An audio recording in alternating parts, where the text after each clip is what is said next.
2012ல internet ஃபுல்லாக ஒரு message வந்துட்டு வைரல் ஆகுச்சு. அது ஆக்சுவலி ஒரு மீம் இல்லை, கேம் இல்லை, ஆட் கூட இல்லை. பட் அது என்ன மெசேஜ்னா, we are looking for highly intelligent individuals. அந்த லைனோட லைஃபே வந்துட்டு சேஞ்ச் ஆயிடுச்சுன்னு சொல்லலாம். பிகாஸ் அதுதான் வந்துட்டு ஒரு ஆரம்பம் சொல்லலாம், ஒரு பிகஸ்ட் மிஸ்டரி, அதாவது அன்சால்வ் மிஸ்டரி. இன்டர்நெட்லேயே வந்துட்டு இந்த மிஸ்டரி சால்வ் பண்ண முடியாமல் இருக்கு.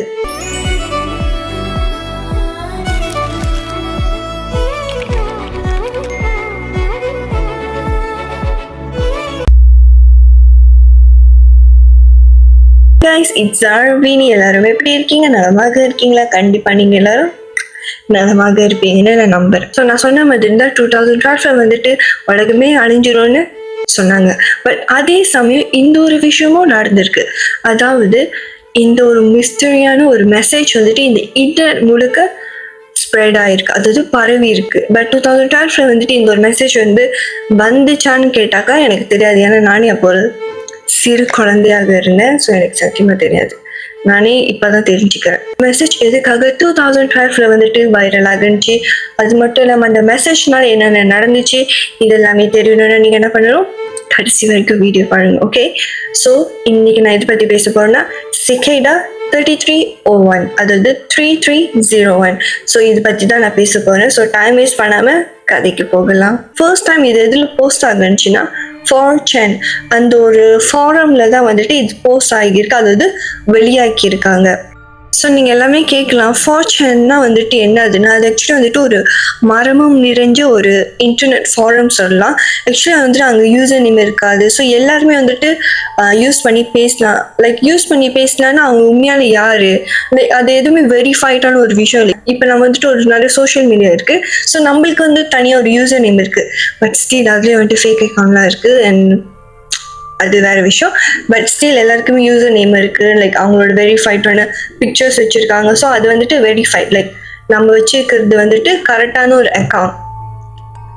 பட் இந்த ஃபாரம்ல வந்துட்டு இது எல்லாருமே வந்துட்டு இந்த ஒரு விஷயத்த வந்து யூஸ் பண்ணிக்கலாம். ஸோ அந்த பிளேஸ்ல தான் நிறைய இன்டர்நெட் மிஸ்டரிஸ் அண்ட் மீம்ஸ்லாம் வந்துட்டு ஸ்டார்ட் ஆயிருக்கு. ஃபர்ஸ்ட் இந்த மெசேஜ் வந்துட்டு எல்லாரும் என்ன நினைச்சிருக்காங்கன்னா, இது வந்துட்டு ஒரு பிராங்க்னு நினைச்சிருக்காங்க. இது எப்படின்னா வந்துட்டு அந்த இமேஜ்ல ஒரு கோட் இருக்கு.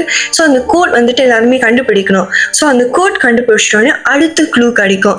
ஸோ இட்ஸ் லைக் இது முடிஞ்சோடனே இன்னொரு க்ளூ முடிஞ்சோடனே இன்னொரு கோட், லைக் அந்த மாதிரி தான் வந்துட்டு இந்த விஷயம் வந்துட்டு போயிட்டு இருந்திருக்கு.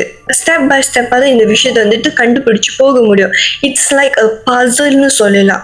நம்ம பிரெயினை வந்துட்டு நிறைய போட்டு யோசிக்கிற மாதிரி ஒரு விஷயம்னு சொல்றாங்க. ஆரம்பத்துல வந்து இன்டர்நெட்ல தான் இந்த க்ளூஸ்லாம் கண்டுபிடிச்சிட்டு வந்துட்டு இருந்தாங்க. ஆனா அதுக்கப்புறம் வந்துட்டு ஒரு ஷாக்கான ஒரு விஷயம் நடந்துச்சுன்னு சொல்லலாம். என்னதுன்னா, இந்த க்ளூஸ்லாம் வந்துட்டு நிஜ வாழ்க்கையில வந்துட்டு வர்றதுக்கு ஸ்டார்ட் ஆகுனுச்சு. நிஜ வாழ்க்கையில எப்படின்னு கேக்குறீங்கன்னா, இந்த QR கோட்ஸ்லாம் வந்துட்டு சவுத் கொரியா ஸ்ட்ரீட்ஸ்ல வந்துட்டு பேஸ்ட் பண்ணியிருந்தாங்க, பிரான்ஸ் வால்ஸ்ல, USA சிட்டில, அப்புறம் போலண்ட் பப்ளிக் பிளேஸ்ல. ஸோ பீப்புள் என்ன பண்ணியிருக்காங்கன்னா, இந்த க்ளூஸ்லாம் கண்டுபிடிக்கிறதுக்காகவே இந்த இடத்துல இருந்து இந்த கண்ட்ரி, லைக் ஒரு கண்ட்ரியை வந்துட்டு அவங்க டிராவல் பண்ணி இந்த பசிலை சால்வ் பண்ணுறதுக்காக போயிருக்காங்க. இது ஒரு நார்மல் கேம் மாதிரி தெரியல, லைக் இன்டெலிஜென்ஸ் நிறைஞ்ச ஒரு விஷயம் மாதிரி தான் இருக்கு. அது மட்டும் இல்லாமல் இது குவைட் இன்ட்ரெஸ்டிங்காகவும் இருந்திருக்கு. இதுக்கப்புறம் சிகேடா 3301 இது வந்துட்டு இன்னும் அட்வான்ஸாக போயிருக்கு. ஸோ இதுக்கப்புறம் அவங்க என்னென்னலாம் சால்வ் பண்ணணும்னா, கிரிப்டோகிராஃபி தெரியணும், மேத்ஸில் வந்துட்டு ஸ்ட்ராங்காக இருக்கணும், ஹிடன் கோட்ஸ்லாம் வந்துட்டு டீகோட் பண்ண தெரிஞ்சிருக்கணும். So many people are try to solve the puzzle, but still வந்துட்டு it's very difficult. Not because they are dumb, like அவங்க வந்துட்டு லைக் அவங்களுக்கு இன்டெலிஜென்ட் இல்லாதனால அவங்களால கண்டுபிடிக்க முடியலன்னு சொல்ல முடியாது. பிகாஸ் பசிலே வந்துட்டு ஒரு இன்சேனான லெவல்ல தான் இருந்துச்சு. எப்படின்னா வந்துட்டு இந்த உலகத்துல எவ்வளவு பெரிய அறிவாளியா இருந்தா கூட இந்த ஒரு விஷயத்த வந்துட்டு கண்டுபிடிக்க முடியுமான்னு ஒரு கொஸ்டின் மார்க் தான் இருந்திருக்கு. இது யாரு கிரியேட் பண்ணா, like it's under who? Because இந்த போஸ்ட் பண்ணிட்டோன்னே நிறைய பேர் வந்துட்டு ஆக்சுவலி நிறைய எஃபர்ட்ஸ் போட்டு இந்த பசிலை சால்வ் பண்ணணும்னு நினைச்சிருக்காங்க. But some of them really couldn't do it.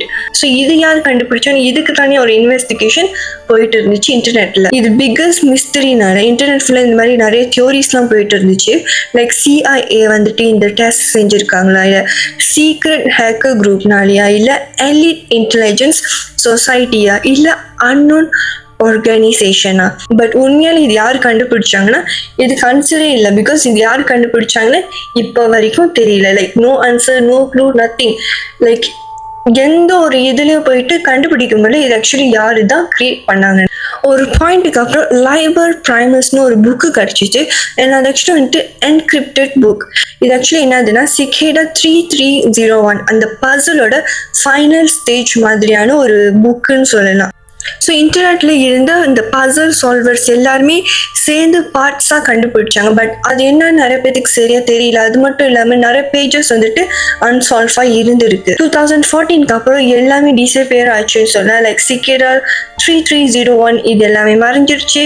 No final message, no winner, no ending. So இது எதுக்காக செஞ்சாங்க, எதனால, இதோட எண்டிங் என்னன்னு யாருக்குமே தெரியல.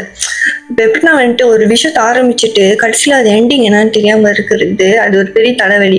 ஸோ நிறைய பேர் ஆக்சுவலி வந்துட்டு இந்த ஒரு விஷயத்த சால்வ் பண்ணணும்னு இறங்கி பண்ணியிருக்காங்க. பட் அதுதான் நிறைய பேருக்கு தெரியாமலே போயிடுச்சு உண்மை என்னதுன்னு. அந்த டேலேருந்து இப்போ வரைக்கும் சிகேடா 3301 இஸ் அன்சால்வ். ஒரு பசில் எங்கேருந்து வந்துச்சுன்னு தெரியல, எப்படி மாயமாக மறைஞ்சிச்சுன்னு கூட தெரியல. இன்டெலிஜென்ட் டெஸ்டா இல்லை இது சம்திங் டீப்பரான ஒரு விஷயமானு கொஸ்டின் இருக்கு. இப்போ நீங்க கேட்குறீங்க நான் வந்து சால்வ் பண்ணுவேன்னா என்னன்னு கேட்டீங்கன்னா நான் பண்ணுவேன். எனக்கு பிடிக்கும். லைக் எனக்கு இந்த மாதிரி பசில் இது கொஞ்சம் இன்ட்ரெஸ்டிங்காக இருக்கும். பட் இதுல என்ன எண்டிங், அந்த ஆன்சர் தெரியாம போச்சுன்னு வச்சுக்கோங்களேன், அது ஒரு மாதிரி ஆயிரும். இதுல என்னதுன்னா நிறைய பேர் வந்து இந்த பசில் சால்வ் பண்ண ட்ரை பண்ணியிருக்காங்க.